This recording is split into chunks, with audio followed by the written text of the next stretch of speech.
In the world of Feng Shui, we don't just learn how to attract and cultivate good energy Sha Qi. Equally important is learning how to identify and neutralize the disharmonious and destructive energies. This type of negative energy we collectively call Sha Qi. It is like noise or pollution in our space, unconsciously interfering with our health, emotions, and luck. Sha Qi is not some kind of supernatural curse. It is essentially a type of energy flow that is too sharp, fast, or oppressive in form. It is a byproduct that arises when the natural state of harmony is disrupted.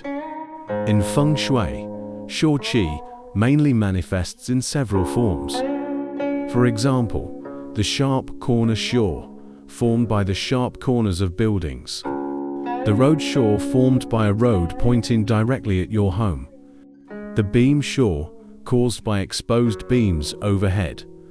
And the Uda Sha and Yin Sha, generated by clutter and filth.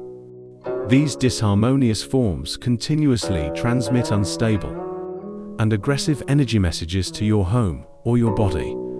So how can you identify and neutralize these common forms of Sha Qi in your environment?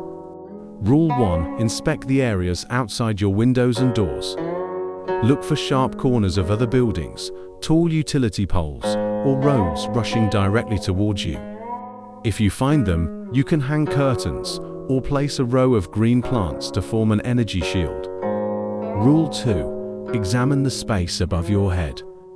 Check the areas where you frequently sit or lie, such as above your sofa, desk, and bed, for any exposed overhead beams.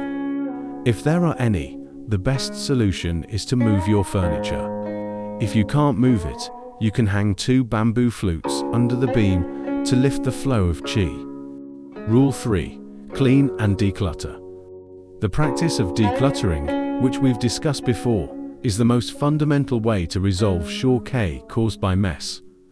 A clean, tidy, and fresh-smelling home is inherently immune to a great deal of negative energy. Identifying Sha Qi is not meant to make us live in fear, but to help us become more aware.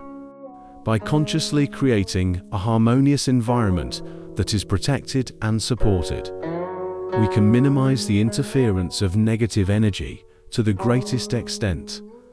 May you walk in harmony with the Tao, and may all your endeavors unfold with ease. In our next episode, we will continue to explore how to use the Bagua to resolve more complex forms of Sha Qi.